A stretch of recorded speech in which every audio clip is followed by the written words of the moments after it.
Before we get into today's interview, I'd like to really kind of focus and stress on one thing. Let's not forget about the families who have been terrorized by these creatures. Let's not forget about the victims that have fallen to these creatures. Let's not forget about the unsolved, savaged attacks. Amber Miller, Tony Aarons, Christopher Whiteley, Brenda Hamilton, Dr. Nancy Shaw, Corey Godsey. I'm not saying that these were Dogman attacks, but let's not forget them. Let's get into the encounter. Greetings and salutations, everyone. I hope everyone is doing well today. Today I have an upload, an interview that I've been wanting to share with you guys for a while now. Before we get into this, a couple links. As you know, I rely on Patreon, PayPal, and my merch to help the channel to continue to grow and go. The links to Patreon and PayPal are in the description below. My merch is displayed directly under the video. Also, Dogman Frightening Encounters, Volume 1, 2, and 3, the audiobook versions. They were written and researched by Tom Lyons, narrated and produced by me, Jeffrey Nadolny. Those audiobooks are available on Audible, Amazon, and iTunes, the links to which are also in the description as well. And finally, last but definitely not least, if you'd really like to help support this channel to continue to grow and go, simply subscribe, click the like button, and please leave a comment. It really does help, and it matters. And now, everyone, I have taken far too much of your time. Let's get on with today's upload, shall we? All right, guys, I have an interview with a subscriber who I've had about 6 to 7 hours of just kind of talking, chatting with, and we became friendly. We're friends. I really enjoy talking with this guy. He and I not only talked about his experiences with Dogman, but we talked about other things as well. And, you know, you get a feel of somebody. And this guy had been on another channel and shared his experiences and kind of got a bad rap. Well, after talking to him for a while, First, I narrated his encounter, then I chatted with him, and I talked to him after that, and I was like, man, we have to do kind of like a redemption video. We have to really, because how he was painted on another show, and the show will remain nameless, and it wasn't by the person who hosts the show at all. And the person will tell you that in this upload. But we have to think that these creatures are apex killing machines. They are monsters. They're not that cute, cuddly teddy bear sitting on your child's bed. These things are not a black bear. They are not a mountain lion. They are not a wolf. They are nothing of the sort. They are tactical apex predators. Intelligent, tactical, well-armed apex predators. And, well, my next guest had the unfortunate time of meeting them 4 different times and taking one out at one point. And here is that interview. Also, if you recognize him from another channel, my voice scrambler, he wanted to use a voice scrambler, does not sound the same as the other channels. There is minor modifications to his voice, but you will recognize this gentleman by his story. So Here we go. All right, guys, tonight I have a guest. I shared his encounter with you about 2 weeks ago, and my guest tonight has been on another channel, and tonight is Brad's Redemption. Brad, how are you? Hey, Jeff. Thanks for having me. Thank you for coming on. I really appreciate taking time out of your evening to share your experiences with us. And, I have talked to you for 2 times now for, about an hour and a half, 2 hours each time. I kind of feel like we're friends. I agree with a lot of what you say and a lot of your views and feelings. And through the grapevine, like everyone knows on the channel, I don't listen to other channels. And, I've heard that you got a bad rap. And I kind of wanted to give you an opportunity to, let everybody know what your views on your encounters and why, things went down the way they did. Like I said, Brad's Redemption. I don't feel like, the way you described everything, how it went down, I don't think that you did anything wrong. So I'm going to turn the floor over to you, and you can kind of... You want me to, Jeff, would you like me to go over what I feel about that first, or would you like me to share my most recent encounter with you first? Why don't we go for the most recent encounter, and then, or, whichever you're comfortable with. No, that's how I would do it. Yeah, okay. Let's do it. I'll give you the encounter, and then you can, that might jog our memory as far as what are the things that we want to talk about regarding me. But you did a great job, by the way, of sharing my encounter. You read it almost word for word, short some of my expletives. But my encounter, and I want to say first before I launch into this encounter that, I did not intend on seeing a Dogman. I now live in a different state, Arizona to be exact. And I had a friend who is a Canadian who drove down here. I believe it was the middle of June. I think this happened on Friday the 17th, if my memory serves. And he came down a few days before that, and he stayed, a few days after. I think he was here about a week. And he's a hunter, and he's up in, I think he's in Saskatchewan, is the province that he lives in. And I guess there's a lot of hunting there, and he's a pretty avid hunter, mostly deer and elk and that type of stuff. And he does know, he's one of my closest friends, and he does know about my previous experiences, but he doesn't really believe me. He thinks that because I'm a part-time writer that I came up with these stories just to, test a script out on an audience. Right. And I assured him that wasn't the case. For and you're not a hunter at all either. You're a collector of firearms. No, I'm nothing. I'm not tactical. I'm not a camper. I'm not an outdoorsman. I am an adrenaline junkie. I've been in a lot of fights. I like to, I've jumped out of planes. I bungee jumped. I used to surf really, really large waves when I was younger. Right. I do none of this stuff has been recently, right?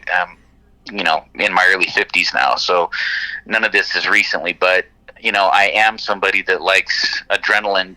I love that feeling of almost losing control. And, I'm a gun guy, right? I'm not a gun nut, but, my grandfather was a collector. My father was a collector. I'm a collector. I've been around guns my whole life. I've spent probably hundreds of hours at the range. I used to be a member of a single action, which is like a cowboy gun, for those who don't know, single action shooting society. member, so I got really good with that. I'm just a guy that spent a lot of time with I'm not really good with rifles, even, to be honest with you. Right. I have some rifles. I have enough that I could defend myself, but I'm really just a handgun guy. That's my specialty. I like handguns, and I'm good with them. I'm accurate with them. At 30 yards and in, I usually don't miss. Right.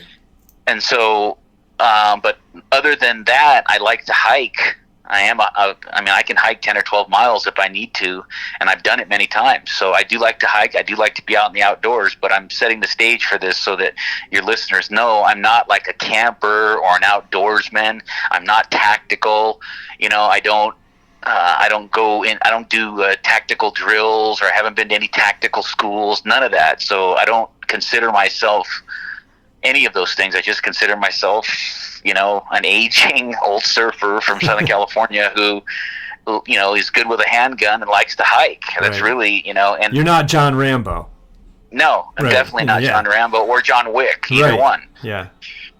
But I am somebody, though, that when somebody says I can't do something, or that I don't have the balls to do something, it puts a fire under me, and I'll see if I can do it just to say that I did it. Right. But getting back to my most recent, I just was setting the stage for some of your listeners who haven't heard me on another channel. So my buddy Kevin shows up, and he's there a few days, and he says, I'd like to do a little hunting. And so I said, okay, whatever. So I found a spot north of Flagstaff. You gave the where it was when you read it, so I won't go over that. But it was north of Flagstaff, east of Flagstaff, in some mountains that are set aside. I guess if you can hunt there. And it wasn't deer season, though, which was interesting, because I told Kevin, he had mentioned, like, well, I'd like to get a deer, but he, as a hunter, I'm sure he knew this, although he's from Canada, maybe he didn't know our laws here, but it wasn't hunting season, and I told him that. And he's got a little bit of money, so he said, well, even if I get one, I'll just, and then there's a pretty big fine if you end up shooting one that's out of season. It's pretty substantial fine. But he said, well, if worse comes to worse, I'll just pay the fine. So I said, fine. So we ended up, we found a place to go. So this would have been Friday, June 17th. So coming up on a couple of months ago now. And we got in the car and we left, I don't know, 6 or 6:30 in the morning. It was about an hour and a half, maybe hour and 40 minutes to get there. And as you read, when you went over the story, we pulled into a gas station when we were getting pretty close to our destination, and we got out of the car, and we were going to go in and get a coffee and have it for the rest of the trip. And when we were walking into the mini mart, coming out, he had just come through the doors, was this old Indian man. And kind of smallish, 5'9" or so, hair in a ponytail, totally gray. When I say old, I really mean old. He was, I would say, early 80s. And he was walking directly in my path. And so out of respect, I didn't want to bump into the guy. I stepped to my right, and he had eye contact with me the entire time. And when I stepped to the right, he quickly stepped over in the same direction and got right in front of me. And he took a few more steps towards me, and he put his hand on my heart,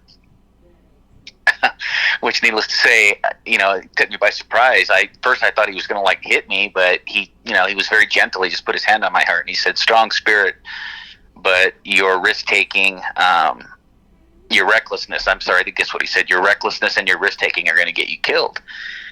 And then he removed his hand, he smiled at me, and he walked over to his car.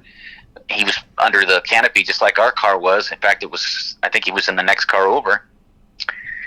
And as we watched him, Kevin looks at me and he goes, you know that guy? I shook my head and I said, I've never seen that guy before in my life.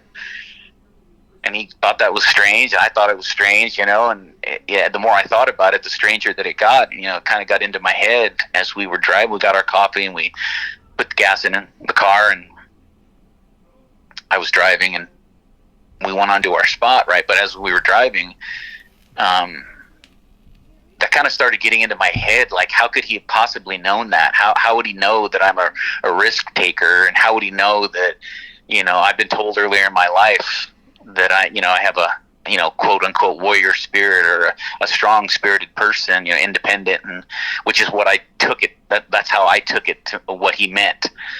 And I don't know that for sure, but that's how I took it. And,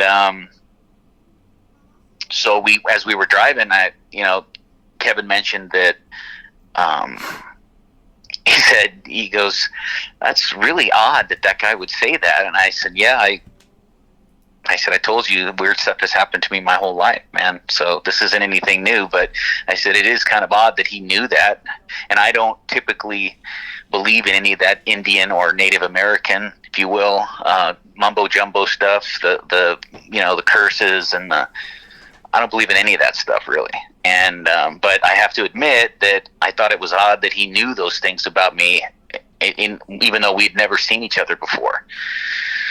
So we got to our site, parked the car off on the side of the road, and Kevin said to me, like, how you feeling today, or something along those lines. And I said, I'm good. Why? And he's like, well, I feel like, really doing some hiking. So let's go way back up in there. I said, okay, whatever. And he's my age. We're both born in the same year. He's a little bit smaller than me. He's about 5'11", maybe 180 pounds. And for your guess, I'm a fairly decent sized guy. No giant, but I'm about 6'3", and maybe 230, 228, somewhere in there. And he was carrying a Tika rifle, which is a very, very nice rifle, a high-end bolt-action rifle, 7mm. And then he had I think it was a CZ 9mm that he was carrying as his sidearm. And I didn't have a rifle with me, for your listeners and those listeners who have heard me before. I didn't even have a rifle on me. I wasn't carrying a long arm of any I had a 357, a 686 plus, 7 rounds, 357 on my thigh. And as usual, I was carrying a 2.5 inch in my ankle holster that underneath my pants. That was our entire arsenal. We did not go there. I repeat, we did not go there to hunt a dogman, to kill a dogman, to even see a dogman. In fact, he and I, before that, as we were driving, we didn't even talk about Dogman. We talked about him. We talked about Dogman when he first got here. Right. We talked about it a little bit, but we didn't talk about it at all. Yeah, you were under the impression, like you stated, that, and you said, hey, if you shoot a deer, it's going to be a lot of money.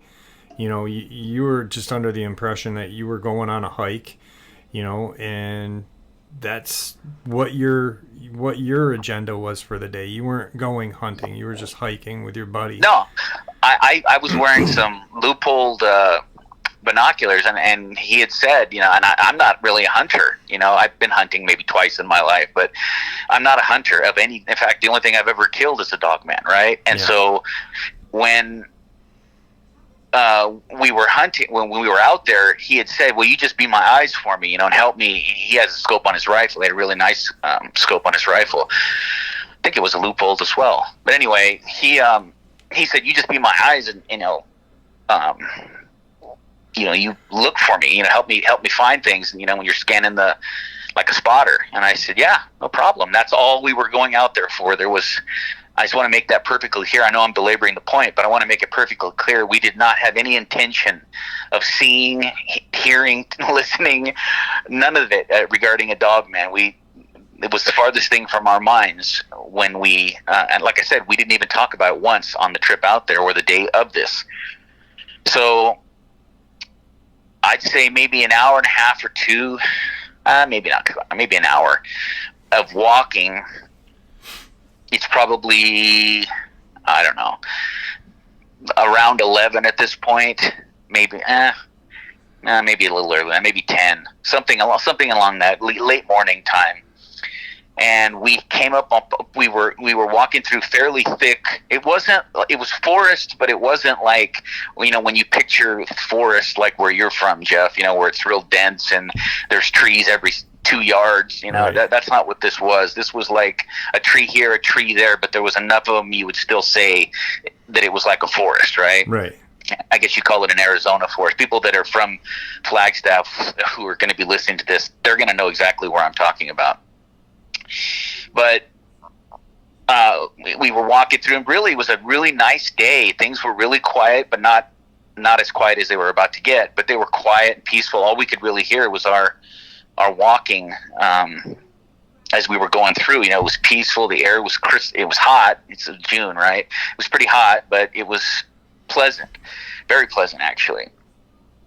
And we came, I'm going to say it was an hour and a half into our walk, because I was starting to get tired.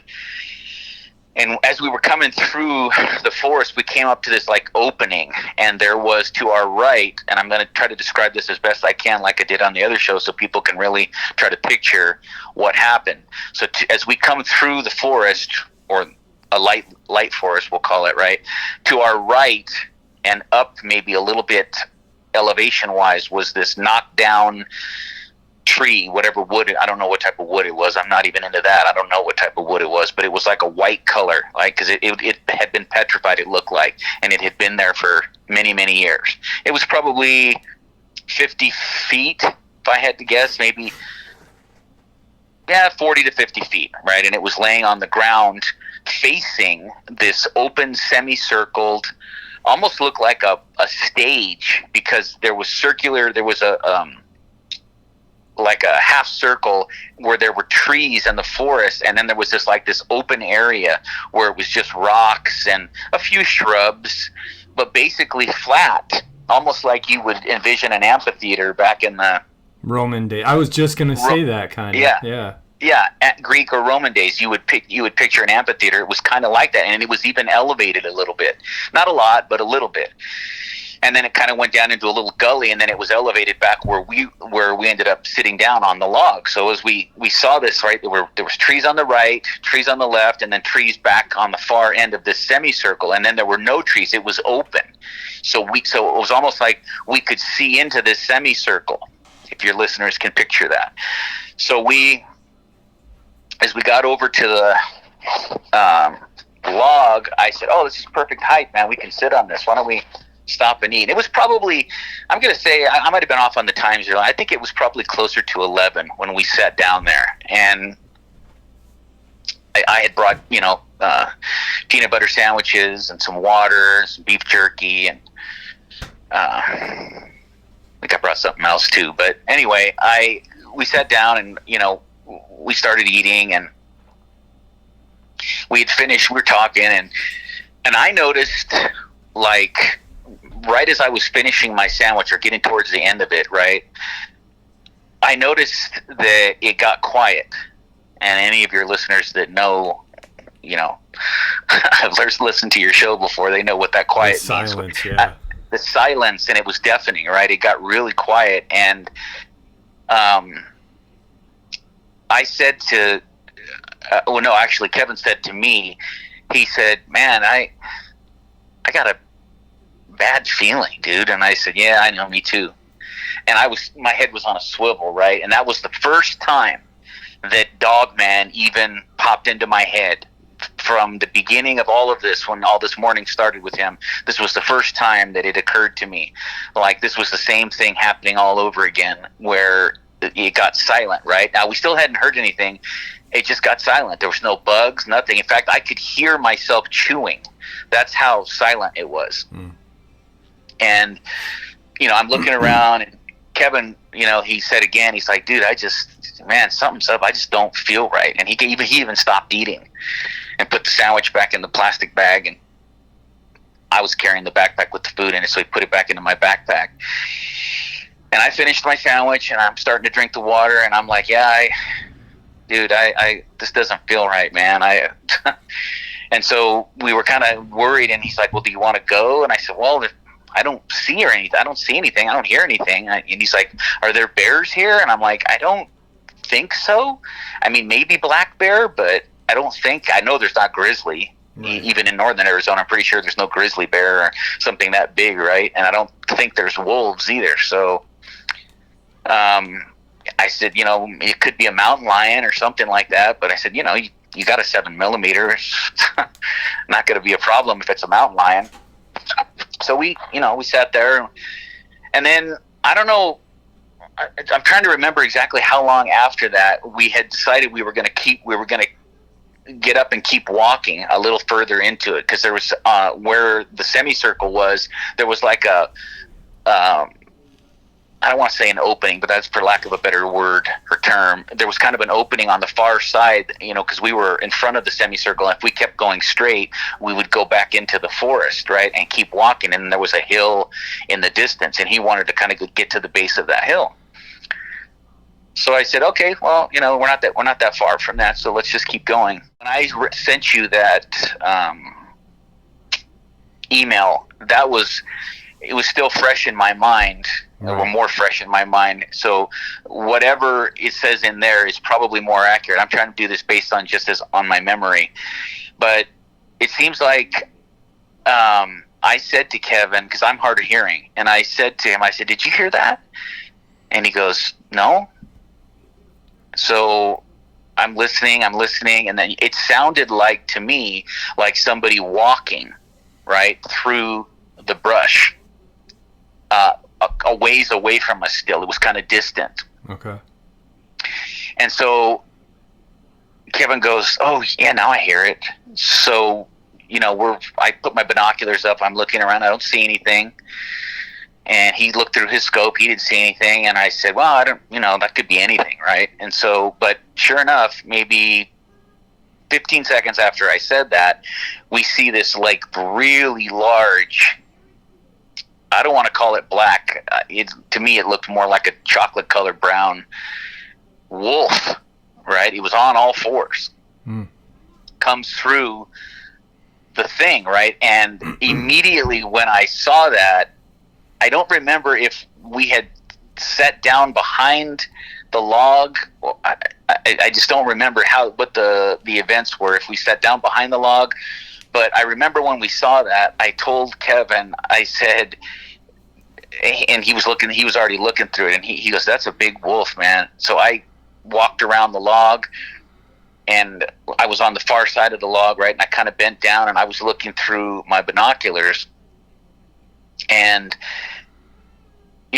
he was kind of like the wolf was kind of like sniffing on the ground. He was acting like a dog, his tail was wagging a little bit. Then he went over towards a tree, and he was sniffing at the base of a tree at the far end of the semicircle. And, it really did, just at that point, it was looking like a wolf. But I said, that's a really big wolf, right? So, of course that fear came over me, right? I'm like, you know what? That's too big. That's not a 150-pound timber wolf. That's way bigger than that. Right. And Kevin concurred. He was like, yeah, that is big, dude. And I said, at this point, this animal hadn't seen us yet, right? So I got down behind the log was probably, I don't know, 18 to 20 inches off the ground, right? So I got down. I wasn't all the way down, but I was still, I was crouched down, and, Kevin, as he was, staring at this, I could see his face, right? And when I looked over at him, I could see that he'd never seen this before, right? Something this large before, right? And he kind of got this, like, I don't want to say he went white, but that's what it appeared to me, is that he was kind of going white on me. And as he was looking at it, he turned his head and he looked at me, and he's like, dude, I don't think that's a wolf. And when he said that, I looked through my binoculars, right? And as I'm looking at this thing, sure enough, this thing like stands up, right? And when it stood up, I can't tell you, I think I said it in the letter or the email that I sent you, I can't tell you the fear that I had. And of course, the first thing that popped into my mind was, not again. There's no way. And that's what I told you earlier when we were talking. This is hard to believe that this could happen to somebody this many times. Yeah. I understand it's hard to believe. I get it, because I would have a hard time believing it. But here it is. Here's this animal standing on its hind legs, and now it's like sniffing into the air. And when I saw it sniffing into the air, I knew it had caught scent of us, right? And I realized at that moment that I was still within its sight. If it would have turned and looked at me, it would have seen me. So I kind of panicked, and I don't know if it was the motion of me moving so quickly to get down on my belly, or if it was the sound that I made when I hit the ground. But as I went down, Kevin was looking through the scope, right? He was just over the log, and he said that it turned and looked our way. It didn't look right at us, but it looked our way when I got down, right? So I ended up crawled a little bit to the very end of the log, because we were already pretty close to the end of it. I crawled to the end of it and kind of like lurched my body sideways so I could see around it. So I was lower, but I could still see it. I don't know if that makes sense, but so you were kind of like you were almost laying right next to the log, kind of using that on the ground, yeah, on my elbows. Yes, yep.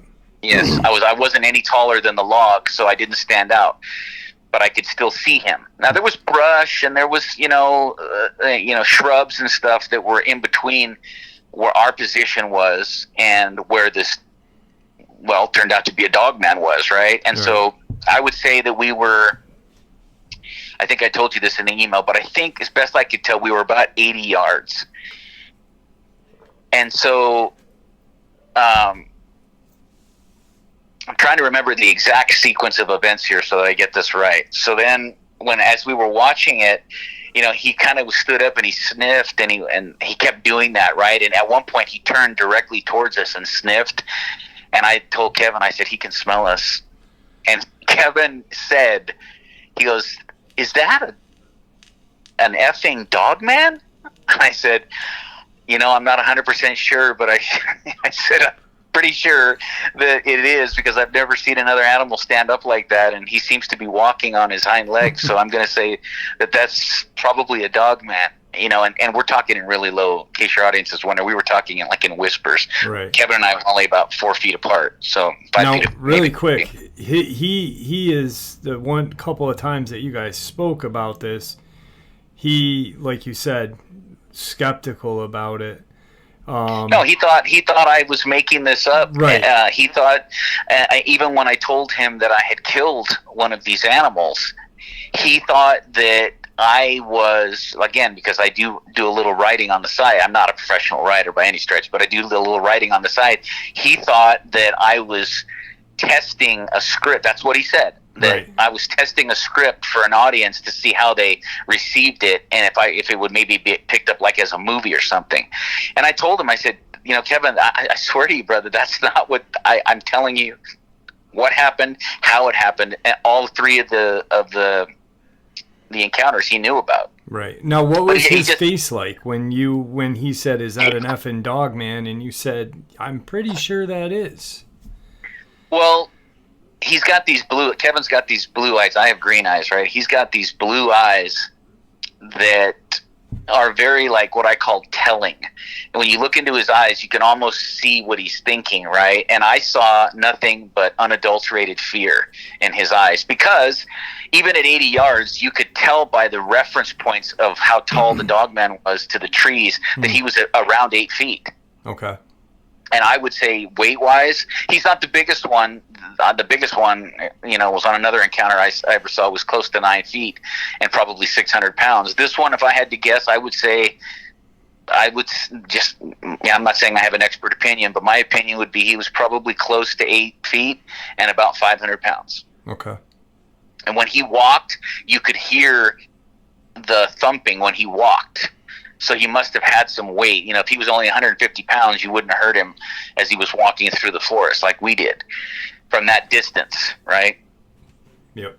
So now I'm trying to remember the exact sequence of events at this point. So when, Kevin and I were talking, I looked at Kevin, I said, shh, because I had seen him look our way a couple of times. Now, I don't know if he I don't think he saw us because he didn't act like he did at all, but he did look our way a couple of times. So I'm sure he either heard, and they have great hearing, right? Yeah. That he either heard the rustling or maybe the whispers or something, but he just couldn't place where it was. I have to say to anybody listening, I never even drew my gun. This entire encounter, what I'm about to tell you, I never even drew my gun. I never even pulled my gun at all. Right. Evan was only using his to look through. So at some point, again, if people, go back and listen to what your show from 10 days ago or a couple weeks ago, if they want the exact, and I'm trying to do this on memory, and if I'm off on the sequence of events, what I'm saying is absolutely true and how it happened, but what I want to get right is the sequence of events, and that's what I'm not 100% sure that I'm giving the right sequence of, say, like this happening before that happened, but the sum and substance is there. So at some point when we're watching him, right, I hear again, like coming from the opposite side of the semicircle, I hear more footsteps, also heavy. And so now the Dogman, who's he's looking around, sniffing, right? He's just doing what dogmen do, right? He didn't appear, in my opinion, I don't think he knew that we were there 100% yet. He was about to know, but he did at that moment. I don't think he knew. Okay. And so here comes this, I'm just going to say, a man, right? Here comes this really large, after we heard the crunching of leaves, we noticed, and I'm watching this entire thing through my binoculars, and these are really good binoculars, so I can see everything perfectly clearly at 80 yards. Perfect.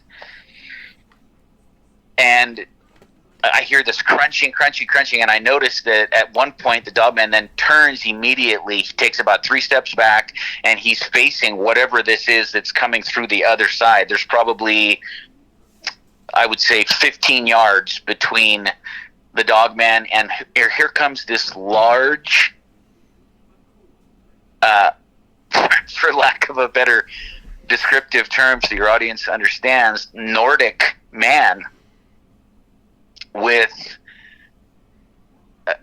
like I said, and I don't want to belabor the point, but I really like women, so I don't want people to take this the wrong way. But he was the most beautiful man I've ever seen. Right. And he comes through the forest, and he's wearing this. I mean, the clothes didn't look that outlandish, but they just didn't. He had a black mock neck on, or maybe it was dark gray, and he had a light gray, what I would call like a windbreaker looking thing, and then these pants on that were a similar color to the jacket. Or no, actually they were a little bit darker. They were more like the mock neck, and then he had these like kung fu looking shoes. They weren't kung fu shoes, but that's what they looked like to me because they didn't really have a heel on them. And he had this like wrapping, like like the World War I soldiers had those things that they'd put on over their boots, so their boots wouldn't get caught in stuff, and then like it would come up above the bottom of their pants. Yeah, so things couldn't get in their pant too. Yeah. Right. It was similar to that, but it was just cloth that he had wrapped, tightly around. Okay. And he was wearing these like dark colored kung fu shoes, right? He had socks on. The only thing you could really see of him, everything was covered except his hands and his face. And he looked sunburned, but he had this, what I would call a long flat top type hairdo. I told you this in the interview, or in that when we first talked. He looked like he was much better looking than Dolph Lundgren, but that's who he reminded you of from Rocky IV. Right. Just that same type of haircut, platinum blonde hair like that, these piercing blue eyes that I could see through the binoculars. That's how blue his eyes were. I could see them looking through the binoculars at 80 yards away. Okay. So that should tell you how blue his eyes were. Right. And here he comes out, right? and he's wearing, now it wasn't a katana, but for lack of a more descriptive term, that's what it appeared like, and people don't know that's a samurai sword, right?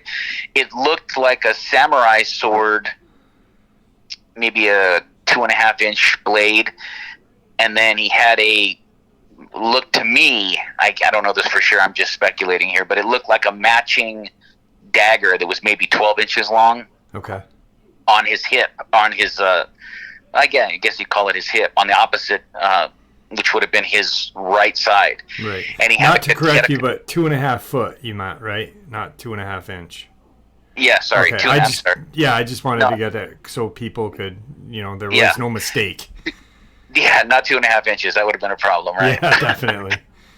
So, and he had this like scabbard on the back of he had some sort of a strap that was holding the scabbard on the back, right? And you could see the sword handle sticking up above his head.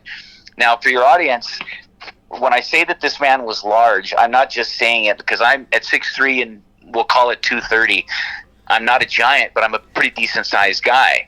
And this guy was, well, later on as I get into the story, I know for sure he was about 6'8", but I even guessed him at that when he first came out. I said this guy's got to be 6'7", 6'8", 265 pounds, a large man. Right. Not just a 6'3" guy and the 225 pounds. No, this was a large man, and you could see that he was muscular through his clothing, and his clothing wasn't tight, it was baggy.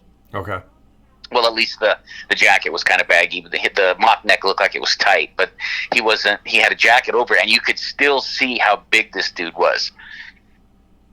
So he comes through this like opening, and as he comes through, the Dogman kind of looks surprised and takes another few steps backwards. And as he does that, this man reaches behind and he pulls out the katana, and he does that thing, and I know you mentioned it, I don't know what it's called, but people who know swords will know what I'm talking about, that thing where you twirl it in your hand, right? Yeah. And he does it with one hand, right? And he just, he moves the sword, right? And at that moment, I think that was the moment where Kevin said, "Are we on a movie set?" And I looked at him and I go, "It kind of seems that way, right?" We're whispering, right? It kind of seems that way. And then Kevin, I think it was a little before that, now that I'm thinking about it, but again, go back and read the story if you guys want the actual. Yeah, I'll put the link to the story in the description, so people. I'm trying to get the sequence of events, but I think I'm off on that. But Kevin at some point had said, "Are we on a movie set?" And I'm like, "It sure looks like it, right?" But there were no cameras, there was no other people. We were totally alone, so I don't think we were on any type of a movie set, right? I mean, I just don't. But Kevin had said when this guy came out, Kevin lost his composure a little bit, and he gave away our position. And he kind of was babbling, and he's like, "Dude, should I shoot it? That guy's gonna get killed, man. That guy's gonna get killed." Yeah. And when he said that, both the Dogman and this individual looked. It's almost like we interrupted their about to be battle, and they both turned and looked at us. And I knew at that point that they knew we were there, because Kevin, he had lost control a little bit. He said it way too loud, and I knew they heard us because they looked as soon as he said it. And he said it a couple of times, and he's like, "Dude, should I shoot it? Should I shoot it?" And I said, "No, man, just be quiet. Be quiet." And he kept going, and I looked at him, and I don't normally talk to my friend that way, but I could tell he was, he was scared, right? And so I said, "Shut the F up." And so, yeah, he's losing it at that point. He kind of gathered himself a little bit, right? And I think he said, "Copy that," something along those lines. And so as soon as I got him to quiet and I looked back, they were still staring at us, right? So I knew that they might not have been able to see our actual position, but they knew somebody was there at that point. Right. So the Dogman took 2 steps forward, and when he did, this man tilted his sword back and put the tip right against his forehead and closed his eyes. Huh. And I remember thinking, what I remember my exact thought was, who in the hell is this guy? Because he seemed so calm, so like he had done this before. Right. And maybe he has, but I'm just, you don't know that when you're, you got to try to put yourself. At this point, you don't know anything. Right. Yeah. Yeah, you don't know anything. You got to try to put yourself in my shoes. Your audience should put themselves in my shoes. I'm viewing this with all my baggage that I bring, and here I am now seeing this again. I'm not involved myself, but I'm watching this much stranger event than any of my encounters. I'm watching this strange event unfold, and here's this tall Nordic-looking, Anglo-looking dude closing his eyes when he's got a Dogman 30 feet in front of him and putting the tip of his spear against his forehead, and it looked to me like he was praying. That's what it looked like. And then he opened his eyes again, he did that twirl in his hand, and he pointed the sword right at the Dogman. Right? And they kind of stood, and they weren't moving. Both of them were just kind of locked in a stare. I don't know if they were thinking about what they were going to do, but then all of a sudden, it kind of took me by surprise how quick. I know how fast they are, but when you see them move, it's always,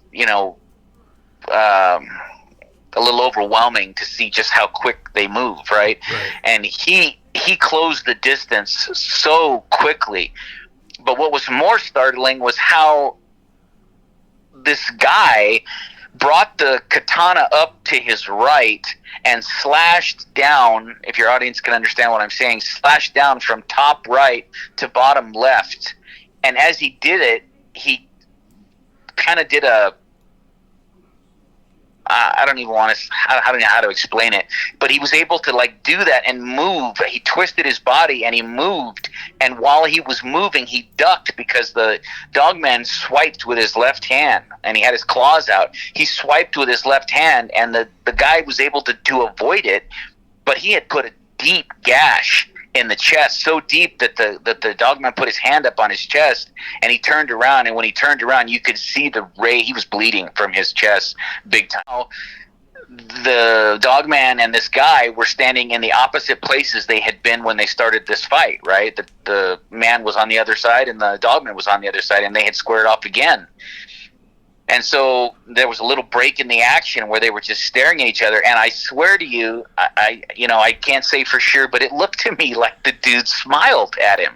Yeah. Like he looked at this creature and smiled at it, right? And you a mocking kind of smile, like a mocking smile, like you don't know what's just about to happen. Right. That's what I took it, right?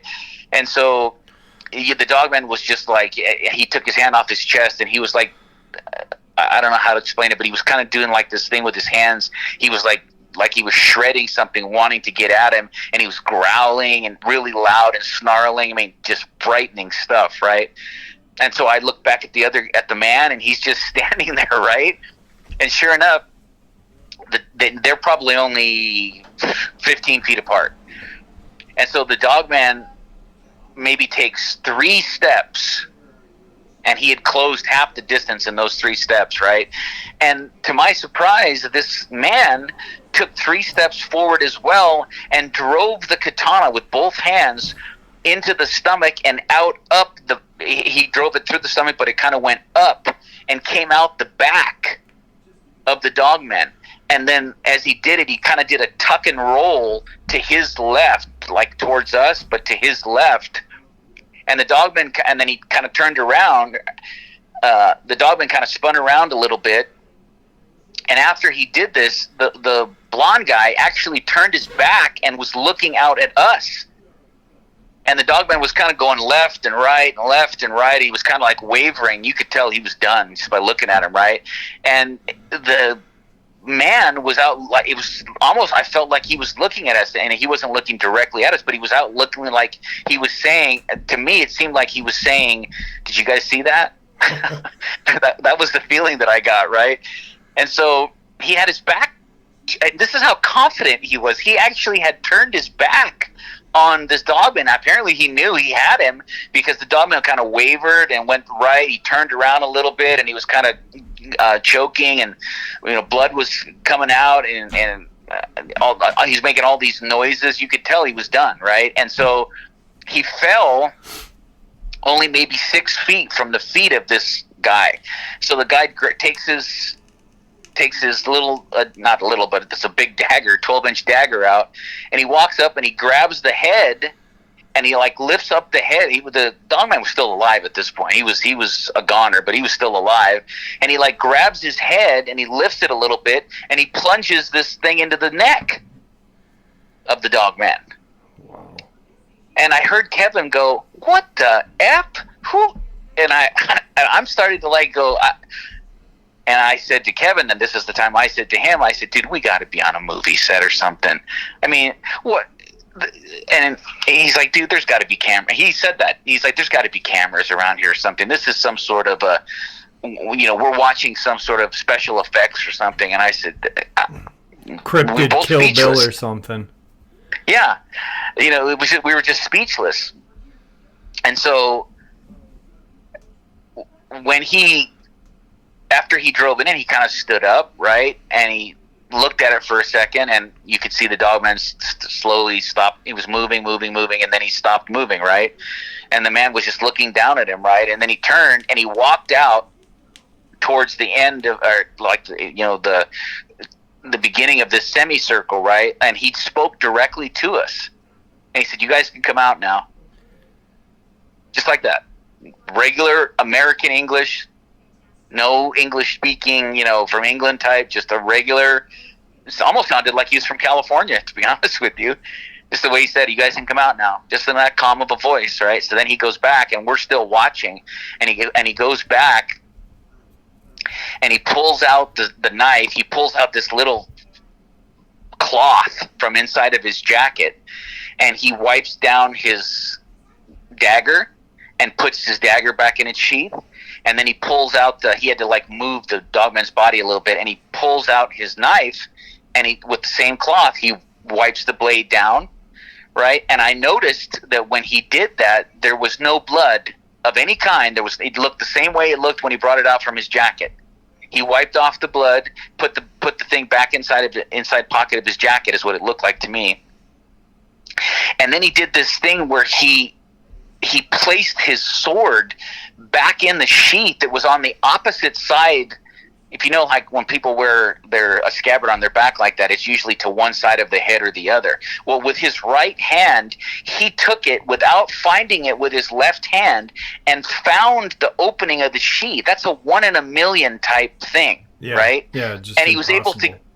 Yeah, it was almost impossible, and he got it in on the first try, like he had done it so many times before. And so Kevin and I, at this point, and I might be out of sequence here on exactly, but you get the gist of it. And so we're looking at each other, and Kevin goes, "What do you think?" And I said, "I don't really know what to think, Kevin." Just like that. I said it just in that tone. I said, "I don't really know what to think." And I said, he's like, "Well, you think this guy's dangerous?" I said, "He very well could be dangerous." And then he said again, this man said again, he's like, "I'm not going to hurt you guys." And so I looked at Kevin and I whispered and I said, "Okay, don't point the gun at him, but keep the gun and keep your rifle in your hand. Just don't point it at him." And Kevin looked at me and he says, "Okay." So we stood up and we made eye contact with him finally. And we're about now, I'd say, because he'd walked to the outer end of this circle. So we were maybe 60 yards from each other. So we started walking, and he went back at this point over by the Dogman. And so we were walking up. And as we got up to him, I think I said first, however it's written in the story is how it went down. But I think I said first, "Where did you come from?" And he said something like, I was out hunting, right? I think that's what he said, something along those lines. And, he had said, I think we said something along the lines of, or I said, well, he asked what we were doing, right? And we said, well, we were out hiking, we were, hunting. And I think I said, but I wasn't hunting this. And he said, not this time. And he like smiled at me, and he called me by my first name, Brad, and he knew Kevin's name too. Yeah. And Kevin said, again, and I know I'm belaboring this, but I want your people to know how it's written, how you wrote it is actually how it happened. I'm trying to remember what he said, when he said it, and the sequence, but I'm just going to say what I think I remember. Kevin said, "How do you know our names?" And this guy said, "Oh, I think you know the answer to that." And he kind of smiled at us. And he had said when we walked up, he said, "Don't shoot." He put his hands up jokingly, right? He said, "Don't shoot me, Kevin." Yeah. And Kevin looked like he was about to shit his pants, to be honest with you. And so I said, where did you come from? And he goes, "Oh, I was out." And he goes, "I was just hunting." I said something like, "You were hunting with that?"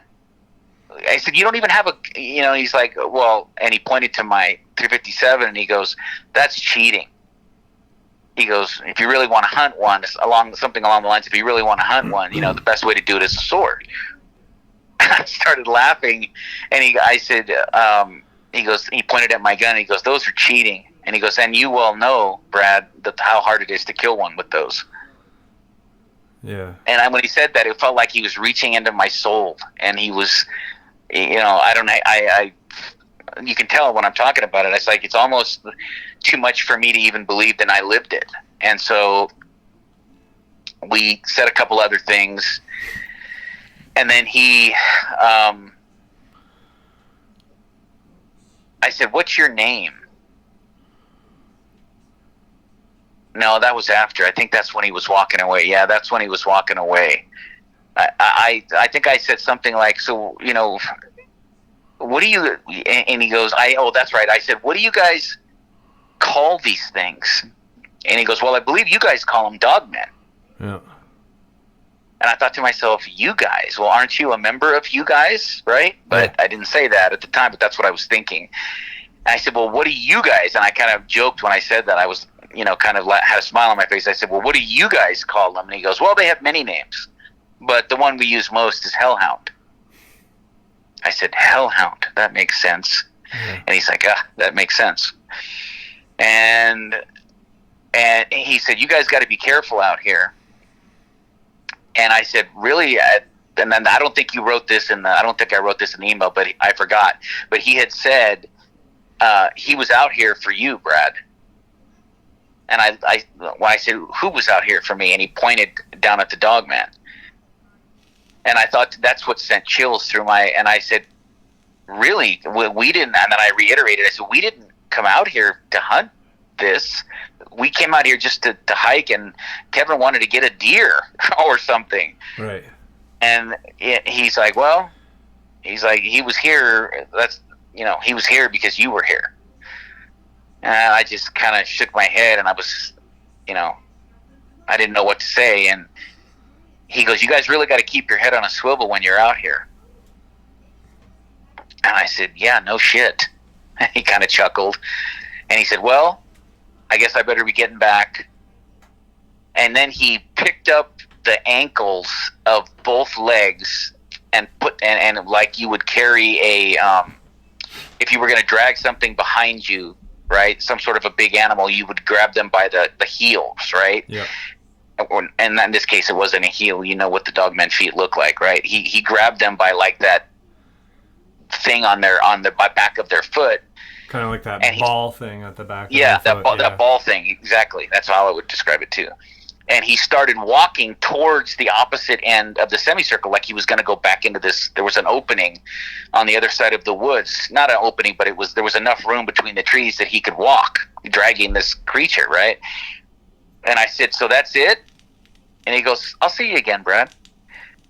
And then he got maybe 10 feet away from me, and maybe not even that, maybe 7-8 feet away from me. And the Dogman was literally at my feet. And he said, I go, "So that's it? What's your name?" And he turned with he still was holding on to the animal, but he turned and he looked, and it was the first time that we made direct eye contact close like that, and he looked at me into my green eyes with his blue eyes, right? And he said to me with this quirky kind of smart ass smile, "You can call me Daniel." Yeah. And I said, "Okay, well," and he kind of turned around and he was laughing. And I said, "Well, I'll see you, Daniel." That was the last thing I said to him. And as he was walking away, he yelled out over his shoulder, "Don't shoot me, Kevin." And then he kept walking, and we could hear him laughing as he was walking. I mean, he had a sense of humor, right? He's like, "Don't shoot me, Kevin." Right. And he kept walking. And about maybe 15 seconds after that, we couldn't see him anymore. And all of a sudden, we couldn't hear him anymore. He was gone. That's where the email that you sent me ended. And you and I, like I said, have talked, a couple times extensively about, multiple things, but this encounter as well. And without getting into too much detail, but a lot of the subscribers that heard this had that same feeling that you did, that Daniel was an angel. I don't believe in, I know that you may, or some of your listeners may believe in the ancient alien thing. I don't believe in the ancient alien. I believe that, without getting biblical, but Yahweh our God is God, and he has angels, and they look like this based on this research that I've done. Not every single one of them is blonde, but they always appear as Caucasian men with green or blue eyes in my research. And I have to say, as soon as I saw him, as soon as he came into my view, and you know how that old saying is, whatever your gut tells you when something first happens is usually right. Right. And my gut feeling was that this was an angel, because, okay, Jeff, he was too big. I'm not saying there aren't men that size. There's plenty of men in the NBA. Yeah. There's plenty of men in the NFL that are that size, but they're not perfect like him. Right. He was perfectly proportioned. The face, like he had his teeth were like so white that they gleamed in the sun. Right. He had the perfect lips, the perfect straight, Anglo nose. His ears were small. He had a small forehead with a full head of this platinum blonde hair. Not one blemish on his hand, because all I could see was his hands and his face. But they had no blemishes, no freckles. He didn't even have any face hair, now that I think about it. He had no face. It didn't even look like he had a beard shadow. Okay. It looked like there was no shadow, but he was sunburned, so I could tell that he'd been out in the sun before. So is it possible, to any of your listeners, is it possible that this was just some dude? That was just some badass dude? Yes, it's possible. It's also possible that we stumbled upon some hoax or movie set thing, and we just didn't realize that we were involved in it, and they brought us into it, I guess you'd say, and we, Yeah, but you'd think you'd hear it, Yeah, we would have heard people. We would have heard people, and we saw no cameras, and we looked, too, yeah. After. I even spent time after Daniel had left, I spent time, looking around, is this being captured on film? Right. I was looking around, it wasn't. This was a real incident. I mean, I can't say with 100% certainty. You can't say anything for 100% certainty. No. But I can tell you that this individual was perfect in every way. Like I said earlier, I've never seen a more beautiful man than this. Right. Any woman that saw this man would have said, "My God, he's perfect." Right. And not only that, he was huge. This dude was a badass. And by the way, he was more than 260. When I got up close to him, he was at least 40 pounds heavier than me. And so he's probably 270, 275 maybe. Right. At 6'8". This is a big dude. Just perfection. Like perfection. You honestly think, for me, when I read it and then heard it again and thought about it, the way you described him, the way you described how he just, you only heard him slightly. You heard that Dogman coming in for a period of time. This was not, he was there. And Then he grabs the Dogman and leaves, but you don't hear him after that. He refers. We heard him. Well, we heard him for about 10 seconds. Right. But then nothing, and then refers to the Dogman as a hellhound. Really, just to me, says this was an angel. You know. And what did he mean? What was the most telling moment for me, I think, is when he said, "You guys call them Dogmen." Well, and knowing your names, knowing our names. The anticipation. What did he mean Kevin by that, was thinking about shooting him at one point. You know what I mean? Or whatever, with a sense of humor. I mean, it just. I don't know, man. I like I said, he didn't include himself in you guys. Yeah. And then he said, "We call them." To me, if he's part of the human race and the human experience, why wouldn't he have said, "We"? Why didn't he say first, "Well, we call them this"? And he could have included himself, in that with me. Right. But he didn't. He said, "You guys call them Dogmen." Yeah, completely separating himself from... Exactly. Right, exactly. Right. I mean, he could have been like, around here, you guys call them, but, where I'm from, we call them. But he didn't. He just said, you call them, we call them.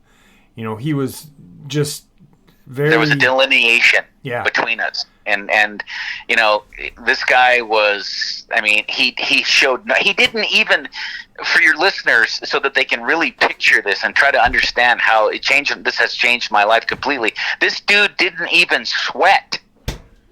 There was his cheeks weren't red. Like, how most Caucasians, when they're exerting themselves, they get that red, like I get. You get that redness in your cheeks. He wasn't even sweating or out of breath. Right.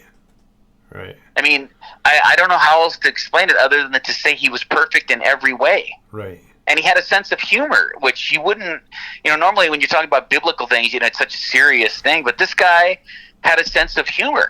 Yeah, you don't think, but, he knew your name specifically, knew that, and you and I had talked about this, and it's almost like he was your guardian angel. And, I don't want to say that because I don't want to speak for the Father, but it does seem to me, I'm a person that, Sir Arthur Conan Doyle, the author of Sherlock Holmes, said that when you eliminate the impossible, whatever remains, no matter how improbable, must be the truth. Yeah. And so, is it possible that there's another explanation for this? Absolutely. That it was an alien of some sort? I guess you could say, but he sure looked human. Even though he was a perfect human, he sure looked human. He didn't look alien in any respect. Right. My feeling is, I won't even use the term guardian angel because, but he knew about my past, and we'll get into that. That's the only reason why I said guardian. Like, he was like, he knew you. He knew you. He also knew Kevin, but he knew you. So, well, he knew I had killed a Dogman too. And maybe that's, like you said, you don't want to, you can't really make the judgment, but in my eyes, to me, if he was, the angel that was sent to protect you at that very moment, he obviously knew you. He's, known of your past, so maybe that's where the sense of humor came in, or who knows, but it's an absolutely... When you hear this story, it's hard not to think, and again, I'm not trying to make myself as some, that I'm so important that I have to have an angel that's guarding over me. He may very well guard over other people as well, but if I had to guess, if you were to hold my feet to the fire as to what transpired, I would say, in my opinion, that this was an angel. And whether he was my specific guardian angel, I don't know. Right. But he did say that the Dogman was there because of me. He didn't say Kevin. He said me. Right. So that tells me that he was there, even though he didn't say this. It's kind of implied that he was there to protect me. Yes. Because I wasn't equipped neither one. I mean, Kevin did have a 7 millimeter bolt action rifle, and if push would have come to shove, we probably could have fended if he was alone now, right? If he was alone, we probably could have fended him off. But had there been a pack of them, we were dead. Yeah. I got about a half an hour of record time left, so I do want to kind of get into why we called it the Redemption, not to cut this short, but no, we keep referring to your past encounters, and I have not heard them. They're on another channel. We're not going to mention the channel, but they are. Many people probably have heard them. You, in my eyes, really got a bad rap from what I heard from people who have heard your encounters, and knowing you now for, the time that we've spoken, I kind of got a really good feeling of who you are, and you're not a malicious person. You're not you don't strike me that way. So why don't we now, because like I said, I got about a half an hour. Why don't we kind of now touch basis on that?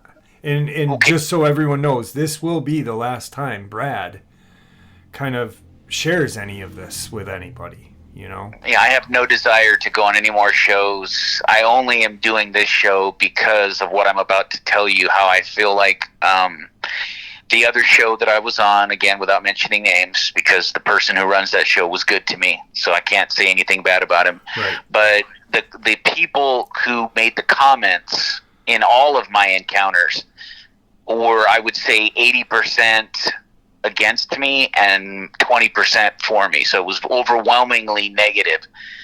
I'll just give a brief synopsis.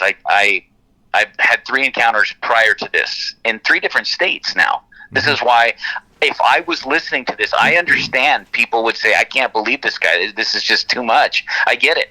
Because I am a very logical, reasonable person myself. And I'd be like, what are the odds that one person has 4 encounters now, right? But I'd be lying then, because they did happen.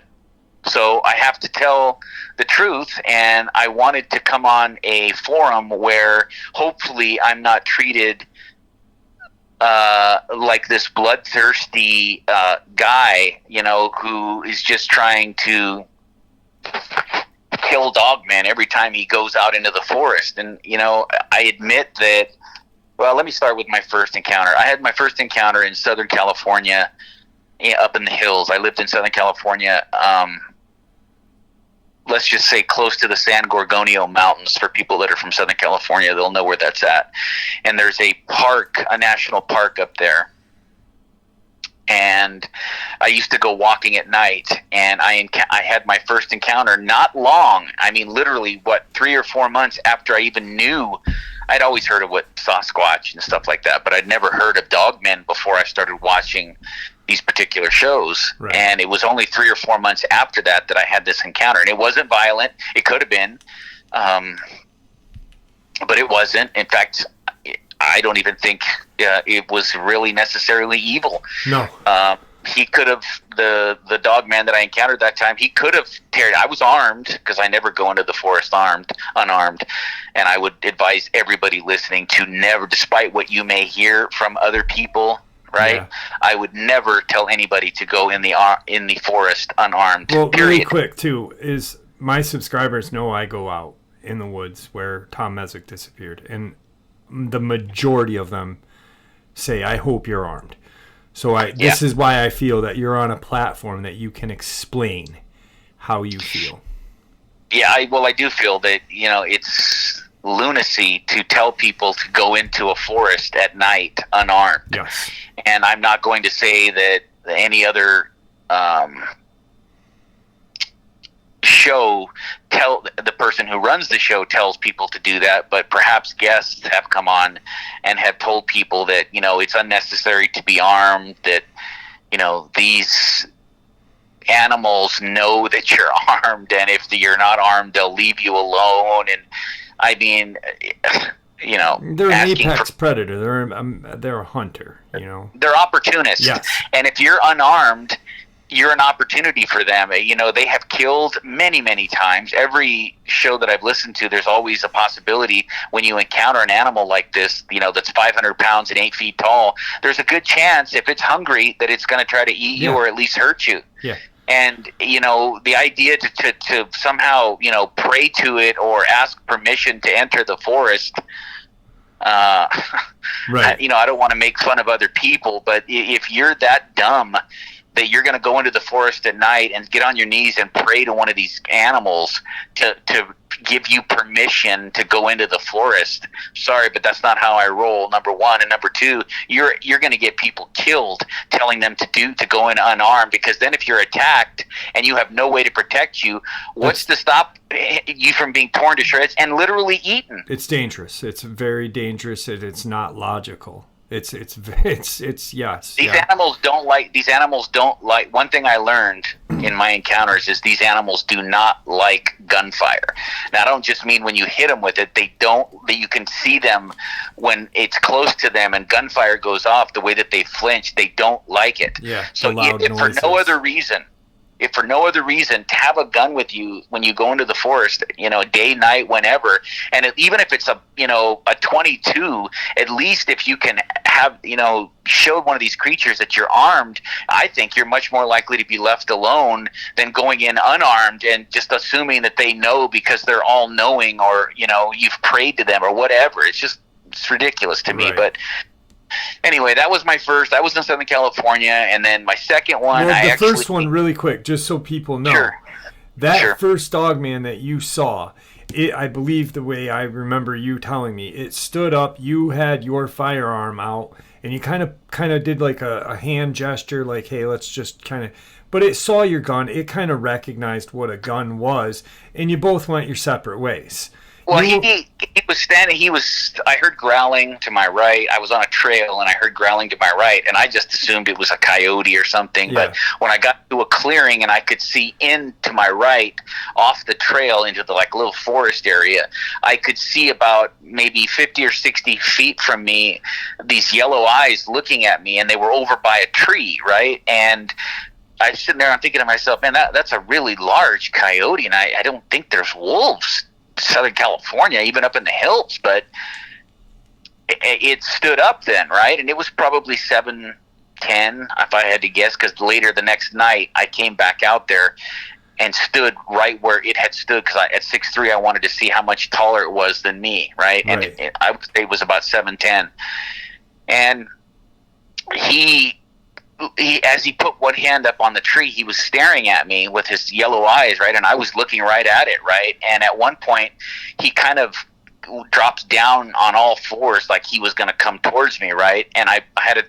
357. It was a 686 4-inch on my hip, and I had a little 38 special that I carried on my ankle. I never, even before Dogman, I never go into, because you could run across crackheads, drug addicts, bikers, humans, and they're probably more dangerous than Dogman, because if you're out there alone, you're at their mercy. Yeah. Well, I'm never going to be at anybody's mercy. I'm sorry. That's one of the reasons why I love guns so much, is because of the great equalizer, right? I mean, You can be outnumbered, but if you know what you're doing with the gun, you can save your own life. Exactly. So anyway, when he dropped down on all fours, I pulled my 357 and I aimed it right at him, and I really felt that he was reading my mind, and I was saying, you might get here and you might attack me, but you're going to take 7 rounds before you do.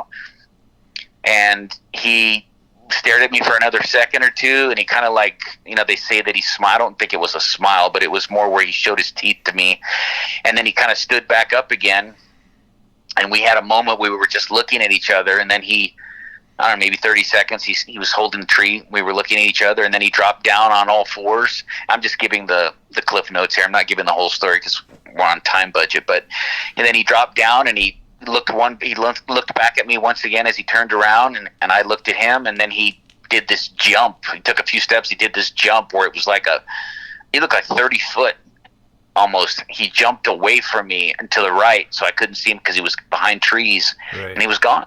Yeah. And that was my first encounter. And then there was, I didn't have any nightmares, or, some of the people I've heard on other channels talk about, oh my God, I had nightmares. I mean, I already believed that these animals existed, but I never thought I would see one, especially in Southern California. But then when I went, again, I'm just going to give a brief story. Then I decided after I read the comments, I decided, because people say you can't kill these things. These animals are otherworldly. They go in and out of dimensions and all this other, they'll try to keep it G-rated, all this other stuff that was being said. They can cloak, some of these people said, and I was like, wow, okay, this animal looked like a pack animal to me, just a very large pack animal. And so I made a decision that I didn't read those comments, by the way, for several months. But when I did, it kind of struck me the wrong way. And like I told you, when somebody tells me I can't do anything, it puts a fire under my ass. And I say, well, if you guys say I can't do it, then I'm going to do it, right? And so some of the people who made the comments, now again, 20% of the people were like totally on my side, like, leave this guy alone. He's an adrenaline junkie. Yeah. But the other 80% were like, you can't kill these animals. They're supernatural. The idea of hunting one, because I had mentioned in the pre-interview that I wanted to go hunt one, that like I thought that was going to be like my last, as I'm in my early 50s now, I thought that was going to be like my last big adrenaline. Yes. I don't speak for people, and I hate when I do it, when people do it. But I want to say this, and I said this to you. When you're an adrenaline junkie like yourself, in your 50s at the time, you're getting older. You've surfed, you've skydove, you're into firearms. A lot of people who are into firearms and are adrenaline junkies go on big game hunts. Okay, they go across the ocean in Africa, hunt lions, hunt hyenas, whatever, dangerous animals. You wanted to, I'm not speaking, once again, I don't like speaking for people, but you're not uber wealthy. You're not like Thurston Powell III. You're going to go and, put your elephant gun on your shoulder and, do this. But you were like, you can't kill these things. Okay, yeah, I've got firearms that can. I want to see if I can, because adrenaline junkies. And once again, adrenaline is a drug. So you were just like craving kind of that rush, that feeling. Well, it was that coupled with the fact that people had said you can't do it. Right. And so I put together a team, a guy that had worked for me in the past who was a long range, actually won some tournaments, long range shooting tournaments, and then a Marine that I met in Oklahoma where my mother lived at the time. And we now live in Arizona, but time she lived in Oklahoma, and I went out and I met this Marine who worked for my stepfather, who's now passed away. And I put together a little team, and we decided that we were going to go hunt one. And long the short of that is that we went out and we found a pack of Dogman, exactly where Mark, the Marine that I was with, who had been wounded in Iraq, he had told me when I brought it up to him about the Dogman and my encounter, he had said that he had seen one and he knew where they were. And I said, well, do you think you could find it again? And he's like, yeah, I know exactly where it's at. And this is in southeast Oklahoma in the Ouachita Mountains. I think that's how you pronounce it. I got in trouble for that too, mispronouncing the name. I'm not Indian, so I do too all the time when I mispronounce things I got laid into because I mispronounced the name of the mountain range, but anyway, so we went hunting and we severely injured one and then wounded 3 other ones. Turned out we thought there was one that we were hunting, right, that we had saw up on a rock. John, the guy that was the marksman, actually it wasn't Mark, it was Mark who saw it originally, and then John and I came over and I looked through my binoculars and John was looking through his scope and found maybe 600 yards away that there was this was the biggest one I ever saw. It was probably 9 feet tall and 600 pounds. Right. Huge. animal, and John put 2 416s in it. Now he didn't get it in the head, even though we thought we got it in the head and it was dead. And I was going over to do what I had planned to do, which was to cut the hands, because I knew these animals are too heavy to move, especially for 3 guys. I was going to cut the hands and the head off and put them in my backpack, Proof. so I could that they exist. Proof. I know it's kind of gruesome, but that's what I was going to do. That's what everybody wants, right? Is everybody wants proof that these exist. Yes, and I was going to try it, and that was another thing. That was the whole point.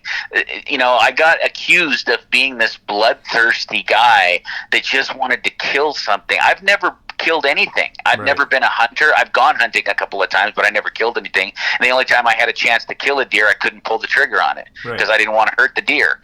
But these are not woodland creatures. These are not little furry animals that you can take jerky out into the woods and feed. No. These animals are apex predators that will kill you under the right opportunity. I'm not saying that they kill every time. There's lots of times they don't. But they are opportunists. They kill our livestock. They've killed people. They have terrorized people. So I don't feel bad that I wanted to prove that they exist, and I was told that there's no way, and I kind of believe now that the person who told me that there's no way you're going to prove that they exist because the government doesn't want us to know about them. Right. I believe that person was right about that they really don't want to let us know that these animals exist. But I don't think it's because the economy is going to collapse. I think it's because nobody would visit national forests, national parks, and number 2, nobody would visit national parks not well armed, and so they don't want, since our government is anti-gun, they don't want people running around with AR-15s and M1A 308s on their shoulder all the time and look like soldiers walking through the national park. But by all rights, these animals do exist, and that's exactly what we should look like, especially if you're going deep into the forest. I'm not saying you have to dress like that all the time, but if you're going to go deep into the forest and you're going to be away from a lot of people and you're on your own, you should be heavily armed. Absolutely. In my opinion. Absolutely. So anyway, to make a long story short, we didn't kill any of these dogmen. We gave it a great shot. We wounded 4 of them. I personally wounded 1 with my handgun. I had a Glock 10 millimeter. I had other handguns with me, but I used a Glock 10 millimeter, and I hit 1 about 5 times, 6 times. And Mark wounded 1 with he had an AR-10. He wounded 1, and then John not only wounded the 1, he wounded a second one that was coming up behind me that I didn't see. Yeah. And I'm telling you that part of it because on the 3rd encounter, and then we made it out of there, and the commenters after that were, oh my God, this guy's trying to kill dogmen. These are creatures that should be left alone. They should not be hunted. These are spiritual animals. And look, I'm not saying that it's not possible that there's other types of dogmen that are more spiritual, I guess, if you want to say that. But what I saw, my opinion is, and based on my encounter, these are just pack animals. Right. There's some sort of a hybrid pack animal, and in my opinion, they're the result of the fallen angels thousands of years ago taking and splicing men's DNA with wolf DNA, not ancient alien stuff. I'm talking about the fallen angels, literally, like the biblical story that, because there's some parts of the ancient alien they have right, in my opinion. It's just that they don't call them angels. They say they're aliens. But right. I believe that they're angels, and they were doing, they were trying to corrupt Yahweh's creation, and this is how they did it, by mixing all the DNA. And that's why we have pictures of these animals on hieroglyphs. This is why we have stories of these in the Middle Ages. Yeah. Yes, Anubis, and this is why we have stories in the Middle Ages. I don't believe, and no offense to your listeners, but I don't believe in werewolves. I believe that all those sightings back in the Middle Ages were dogmen. Yeah, like I don't think any of my subscribers believe they transform. That's 100%. That's a theoretical and biological impossibility. Yeah. Yep. Because you would destroy the flesh. There's no way that you could go back. If somebody did change like that, it would be one time, because there'd be no way that they could go back, because they would have torn the skin to shreds. Yeah. We literally we're coming up on time. I want to make sure that you get your last part out. Okay. So the last encounter was in August of 2021. I was leaving Oklahoma. My mom and I were moving. I take care of my mother, and we were moving back to Arizona, which is where she's lived, all of her property. And I went with a guy named Mike. I've just given you the short story here. I went with a guy named Mike. He's like a camper, outdoorsman, not really a hunter. He hunts occasionally, Good but he's friend more of the like family. Good friend of the family. He also worked as a handyman for my stepfather, and the 45 that he was carrying when this happened was a gift from my stepfather. Right. And he was carrying a 30-06 rifle. I went out there. We were not hunting a Dogman when we went out there. I went out there because I wanted those wounded animals to know, because in the comments the people had said, oh, you left with your tail between your legs, you ran out of there, they could have killed you but they chose to let you live, and there's no way you're ever going to go back there, you left with your tail between your legs, blah blah blah. And then I was just painting me out. Not only was I bloodthirsty, but I'm also you're a coward. Yeah. Now I'm a coward, and it's like, okay, well, how much of a coward was I, because I went out there in the first place, not once but twice. Right. And this time I went out lightly armed. And that's another thing. I was accused of being heavily armed. I was carrying 2 40 cal handguns and a 40 cal carbine. Not exactly what you would want to take if you're going to go hunting Dogman. Absolutely not. I did not go out there with the idea that I was going to hunt a Dogman, but I did want them to see me. Yeah. I wanted to stand in front of them, or at a distance anyway, and let them smell, because they know your scent, supposedly. And I wanted them to know that I had the balls to show up again after what I had done, because we had inflicted a lot of damage on them. Yeah. And suffice to say, I saw one. The opportunity presented itself. I know we're running out of time, so I'm just giving you the short part here. It presented itself. I did not intend on killing one, but the opportunity, right, there's that word again, opportunity presented itself when I could see that it was by itself. He wasn't in a pack. And, I tried to make contact with it, and I saw that it had a circular scar on its what would that be? Its right shoulder. And that's where John had hit it with a 416. This wasn't the one that took 2 416s. This is the one that John hit that was coming up behind me. He hit it in the shoulder. When you guys were leaving. Well, right before we were bailing out of there, right. When we realized that it was 5 of them and it was too many. Yeah. And we were bailing out of there, and he hit it, and he hit it so hard he knocked it, and it went behind a boulder or a tree, I guess, whatever it was. And we never saw that one again. I didn't think he killed it, and obviously he didn't. If that is the same one, I don't know that for sure. I don't know if it was the same one, but I think that it was, because it was in the exact area that we were in. Right. So I ended up killing one. I chased one down. I fired at it. At first I tried to communicate with it, not, in a big way, but I said, hey, it's me. And I knew when he looked into my eyes, I could see there was recognition. And I fired at it. Well, I tried not to fire at first. I just wanted to get up close to it. I wasn't pointing my gun at it, but he dropped and was about to come toward me. So I, let him have it. And I hit him 4 times, and then he started to run to my right back into the forest. I hit him. I fired 4 times more at that point, but I only hit him twice in his back, and there was blood everywhere. I followed him into the forest, and at that point, some of the people making comments said, see, at that point, I could have let him go and not followed him. I defended myself, and I could have just left. Right. Yeah, that's true. I could have, but at that point, I had committed. Yeah. I had committed. I said, you know what? I've already wounded him. I think I can kill this son of a bitch. Also, really quick, too, for the people that, you've already wounded it. So by you hunting it down and killing it, you're also, for those people that, you're putting it out of its misery. For those people that, that's how I saw it. That's how I saw it. You started, you committed, let's finish the job. Yeah, and I had a feeling that I could, and so I ran in after it, right? And I was, thinking about, should I put another magazine in? I didn't. I went with what I had. I had a 6-hour P226 is the gun that I used. I sent you a picture of it with a 13-round magazine, and I had one in the pipe when I started, so I had 14 rounds. Later on, afterwards, when I ended up killing it, we counted the wounds because we pulled the body out to take pictures, and we counted 12 wounds. So I must have missed it 2 times because I didn't have any more bullets in my gun. Right. And then after I,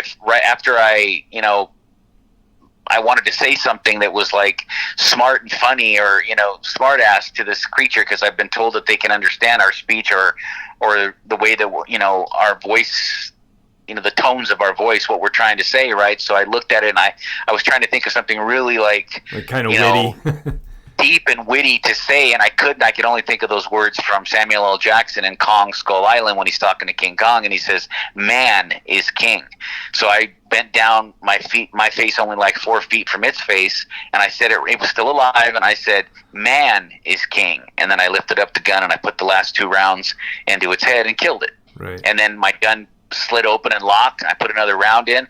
Well, right before that, though, Mike had come up right behind me, and I, being aware that these are pack animals, I swear to you, there was a fear there when I turned around that there was another one standing there, and I almost put a bullet in his head. And I remember telling him driving home how close he came to dying that day. Right. The adrenaline was so out of control, and I was shaking so much, I almost killed my friend. Yeah. All right. And then really quick, we're almost on time, but I wanted to emphasize for you the redemption part, because I don't and you don't feel that you did anything wrong. No, I don't feel I did anything wrong, other than I decided to take a risk that maybe I shouldn't have taken for my own safety. Right. But it's my life, and I enjoy pushing the limits. Yes. I've always enjoyed that, and that's why I did it. And like I said, I'm more scared of what happened after I killed that creature, having the pictures erased from my phone. Yeah. You want to share that quick before we? Well, somebody in the comments said that I had said that I was holding up my phone to see if it had service, and then as if like I needed to have service so my camera would work. But maybe I didn't say it when I was in that interview, but what I meant by that is that I realized when I saw that I had service that I could use my camera for my pictures. And maybe I wasn't elaborate when I described that, but that's what it was. I'm well aware that you don't need service to use your camera on your phone, right? I get it. I've had a phone since smartphone since 2011. I get it. But anyway, they had said that I was exaggerating, or then I told the story about how the scariest part wasn't the Dogman. The scariest part is when we got in the trunk, when I escaped and we were driving away. Mike and I, the guy that I was with, were smiling at each other because we thought we had about 20 pictures of these animals. Yeah. So even though I didn't have a hand or a head, at least I had pictures with my foot in every picture to show scale, right? And when we got in the truck, the pictures were gone. All right. 20, not one remained. And the key emphasis point on that is there was service, and the only way they would be able to access your phone is if you had service, and we're only talking about one entity that wants to keep these things a secret from us. Right. We don't have to say what entity, right. But everybody who has half a brain should know there's only one group or organization that would have the ability. And people said, well, how did they know? And I believe, this is my opinion, that some of these animals are chipped, and when they die, they're alerted to it. Right. Absolutely. There's no other explanation, in my opinion, for it. But I just feel overall that the majority of the people, because I know we're running out of time, the majority of the people who heard these interviews made me out to be either one of two things: a bloodthirsty killer, or this guy that's just, I made up this entire story and that I did it just for, I guess, for attention. But I don't need that attention. If I really wanted attention, I would give my real name. Right. You're not gaining anything out of any of these. I'm not gaining anything out of this. No. There's no money involved. These are real stories that really happened. And as far as bloodthirsty goes, I'm saying here and now, I have never killed any animal other than a dogman. Right. Hunting. You couldn't even kill a deer. You couldn't kill a deer because you didn't want to hurt it. Right. No, I didn't want to hurt it. But these animals are different. Yeah. Before we end, I just want to I want to just say this, that you emphasize on opportunistic and things like that. Hyenas are opportunistic. It'd be no less than going in the desert or some part of Africa where a hyena is, and almost getting attacked by one of them. You would shoot it protect yourself. Yes, you Right. did go hunting one, but these things have killed multiple people. There's multiple accounts of these things killing people, terrorizing people. The one Livestock. thing, yeah, livestock.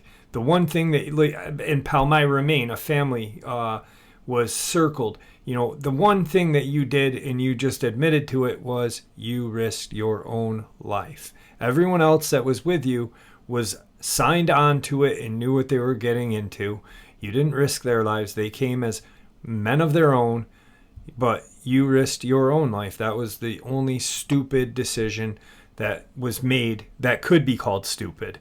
Other than that, you know, I've known you, like I said, for a brief amount of time, but we've talked for, God, the first night we talked 3-4 hours almost. It was a long time. And tonight we talked about this, we talked about other things, and I got a good feel from you. And I don't see you as a bloodthirsty, maniac. I don't see you as a coward. I feel like, you wanted to do something that most people want to do that won't do it, though. I mean, right. I'm just all I have different than other people. The only difference is I'm no better than anybody else. The only thing that sets me apart, like that Indian said, is that I'm reckless and I'm a risk taker. Yeah. That's it. And I did put other men at risk, but they knew going in. It wasn't like I lied to them. I told them exactly what we were doing, because there were some commenters that said, well, you put those other men at risk. But wait a minute. I told them what we were. It wasn't like I said, hey, we're going to hunt bunny rabbits. Right. I told them what we were doing, and they signed on to it. These are grown men, almost my age. They made their own decisions. So I just wanted to say in closing, I feel like I've gotten it off my chest. I wanted to say these things because I felt like the majority of the other audiences that listened to it, like I said, they either said I was bloodthirsty or I was being a bullshit artist, and neither is true. I'm just a normal guy that decided to take a risk, and I had the balls to go do it. That's how I view it, and I did it, and I'm never going to do it again. I'm never going to go hunting for one again because I've done it now, and, people say these animals can't be killed. Well, if we're talking about this type of dogman, they can be killed. Is it possible there's another type that's somehow spiritual or invisible, or I haven't ever encountered them, so I can't speak to it, but in my opinion, these are pack animals. And if they can bleed, breed, shit, piss, and eat like we do, then that means they can be killed. Yeah. Brad, it was awesome having you on. I'm glad that we were able to do this show. I'm glad that you reached out to me. And, in closing, thank you very much. I don't feel like you did anything wrong. And, I hope that you and I can talk for a while, for a long time now, because I feel like you're a friend now. So thank you for coming on, my friend. You're welcome. And I really want to say in closing that people, Jeff's a good guy. He's an honest guy. He gives you a fair shake. He doesn't direct you or tell you what to say, and he lets you just tell the story. So, and he's a good guy. So to any of you listeners, you're listening to a good person, and I won't be doing any more Dogman stories. I've had my fill, hopefully, right? But I just wanted to get this out because I'm never planning on doing any more shows or talking about this again, but I just wanted to speak my piece, and Jeff gave me the venue to do that. So thanks. I appreciate it, buddy. No worries. Thank you. Don't hang up, because I want to talk to you a little bit after. Okay. All right, guys. Like I said in the beginning, I got a chance to speak with Brad for a while prior to doing the interview, prior to really even talking about any of his experiences. And I really feel like he got a bad shake on another channel. And like he and I both said, not by the host of that channel, by the people who were in the comment section. Now, here's the thing I want people to think about is these things are apex predators. Let's not forget Tony Aarons, Amber Miller, Corey Godsey, all the multiple other people that we cannot explain who have been, savagely brutalized, torn apart, families that have been terrorized. And yet This guy, a person who cannot shoot a deer in hunting season because he doesn't want to hurt the deer. I can just see Brad, long rifle in hand, scoped out on this deer, and sees that doughy brown eye and can't do it. But yet, it's a big difference when there's gnashing jaws and spittle and this demonic monster coming at you. Now, I don't know about you guys, and I'm not going to speak for anybody, but I don't feel like he did anything wrong. I think that, yes, he put his own life at risk. His friends knew what they were buying into. They did, actually. If you heard the other times that he spoke on another channel, the friends were, one friend knew what they were, he had seen them. So it's not like they went in blind. It's not like they said, yeah, let's go kill some rabbit for the day. They knew what they were getting into. I mean, do you ever really know what you're getting into when you go against a Dogman? No. But they had a pretty good inkling, don't you think? I mean, come on. It's not rocket science. It's you're going against a monster. Bottom line. That's why I wanted to have him on. That's why I wanted to kind of do this redemption with him, because I think he got a bad shake and I think he needed to be heard. We cannot forget these other people. We cannot forget the tragedy on Jimtown Road. We cannot forget Christopher Whiteley. All these other countless people who have been just laid to waste. We don't know what happened to Brenda Hamilton. My guess is Dogman. We don't know what happened to Dr. Nancy Shaw. My guess, Dogman. Almost a tactical version of what happened to the ambulance driver in Connecticut. But this is just my views. You are welcome to your own. And I hope you really give Brad a chance to, really maybe put yourself in his shoes. And not forget about the victims. So with that, I hope you guys enjoyed today's upload as much as I did. And may the Great Spirit be with you all. And may he guide us down that path that we call life.